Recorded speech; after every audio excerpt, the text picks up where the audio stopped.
So I was never more certain of anything than when I was in ministry in my early 20s. And that was by design.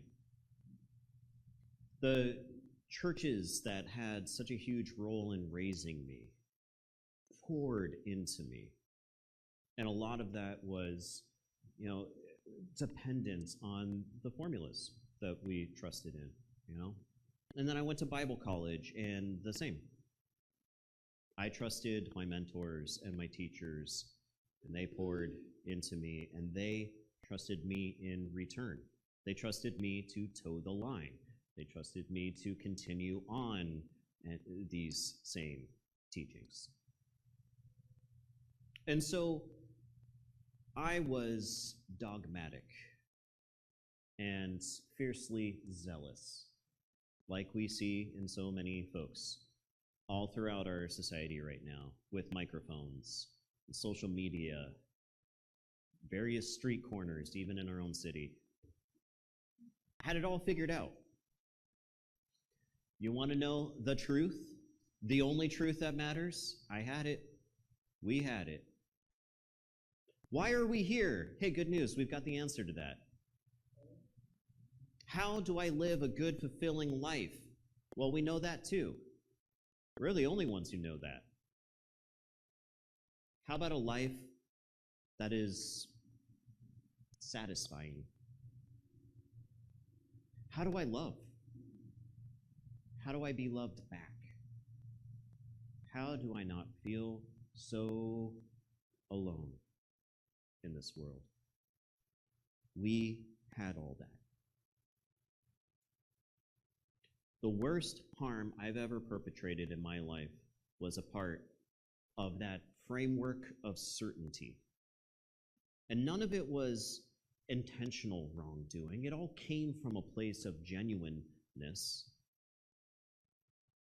And it was oppressive and crushing. It was ableist and homophobic and transphobic.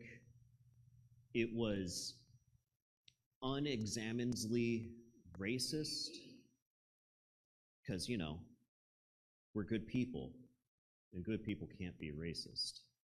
We can't have biases. When I started tugging on some of those threads, I found that the trust I had been given was quickly yanked away. Because doubt was the greatest of all evils. Doubt was the thing we had to guard against with our whole hearts. Because if we are not certain about what we believe, well, then we are standing on sinking sands. We might change. We might have to reevaluate who we are and what we are, and our own history, and perhaps what we do into the future. Maybe the way we see God might change. Maybe the way we see our neighbors might change. Peter Enns, a biblical scholar, and also the host of a podcast called The Bible for Normal People, which I highly recommend. He came out with a book a couple of years ago called The Sin of Certainty. And I finished it last week in preparation for this message, because the title really spoke to me. It was articulating something I had experienced and felt so much in my gut, and that is, it's not the sin of doubt we need to be so scared of. Doubt is not a sin. It's certainty. It's this thought that we've got it all figured out that we ought to be guarding against. It is this absolute dogmatic certainty that we hurt people with. And even though it could be so comforting in the time, I'm convinced we hurt ourselves with it too. And I think that this dogmatism is part of the reason that so many of us miss what biblical scholar Bart Ehrman calls the doubt tradition in our Gospels. Now, this was news for me. I've read the Bible so many times, a lot of times. And I've read these passages like the one we just heard a few minutes ago.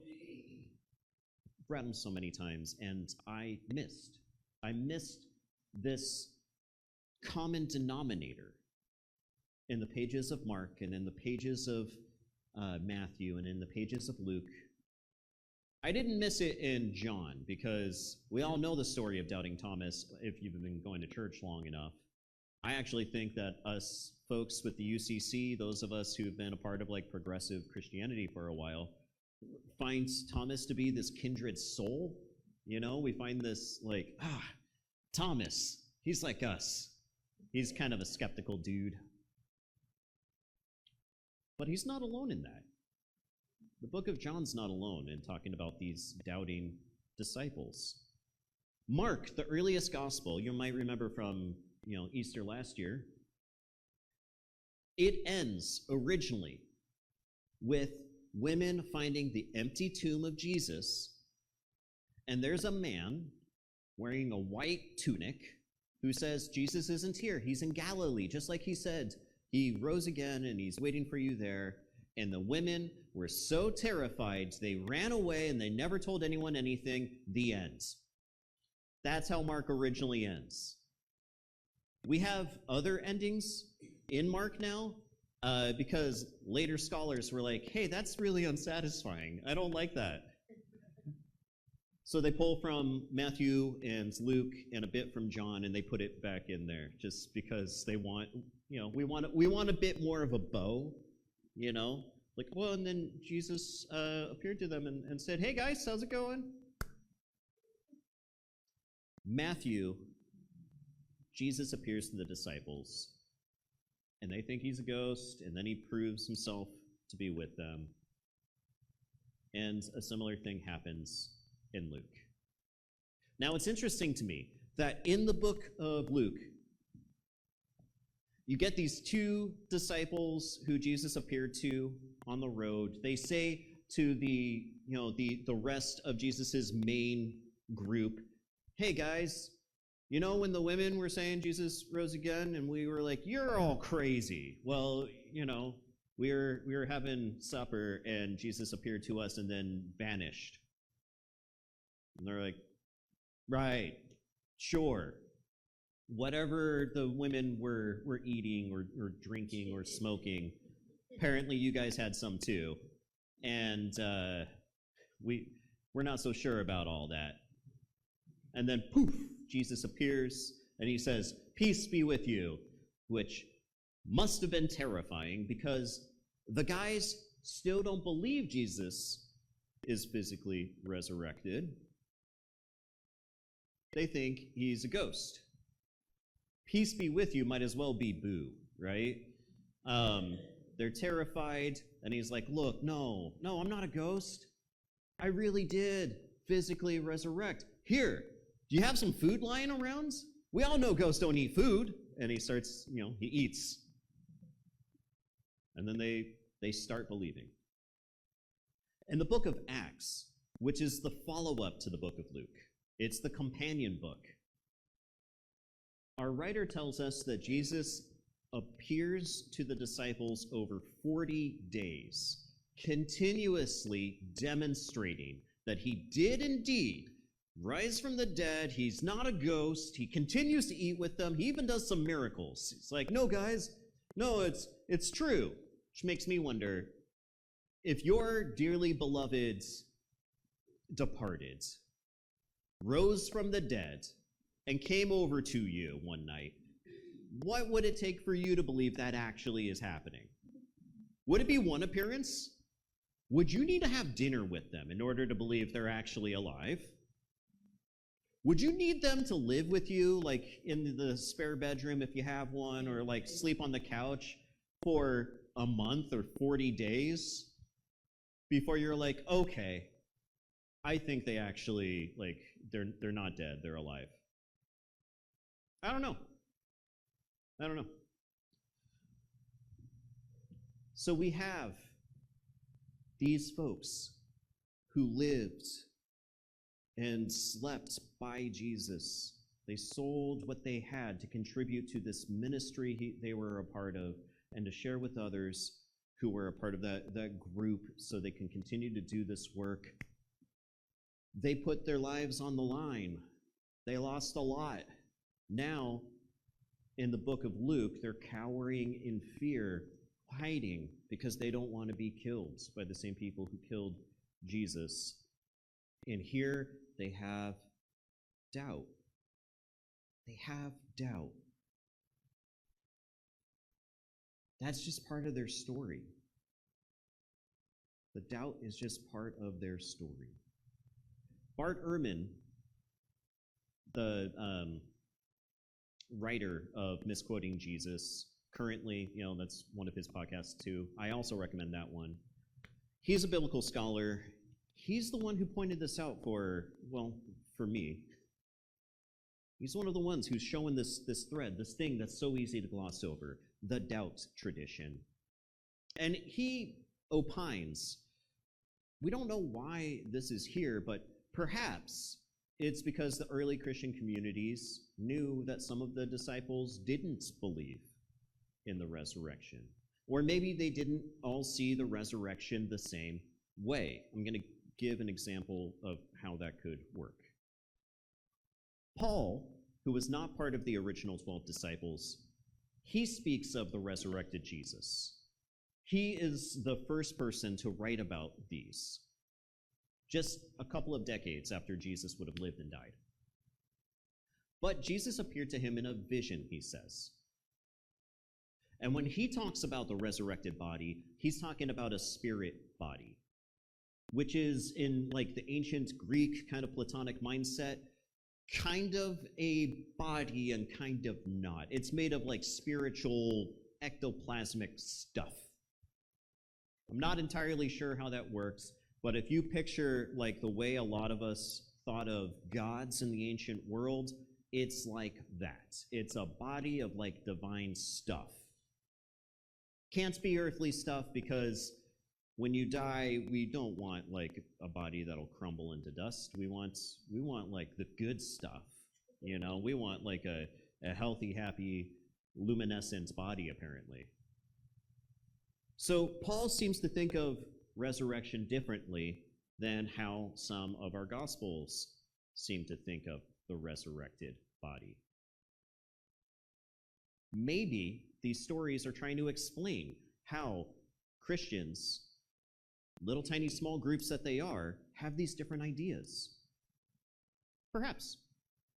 I don't know. But what I do know is doubt is a part of their story, and I think that should give us permission to allow doubt to be part of our stories. If these folks who lived and breathed and walked and ate with Jesus doubted, and then were transformed into the remarkable leaders we see them become later, perhaps it's okay for us to doubt. Perhaps doubt is even necessary for our own transformations.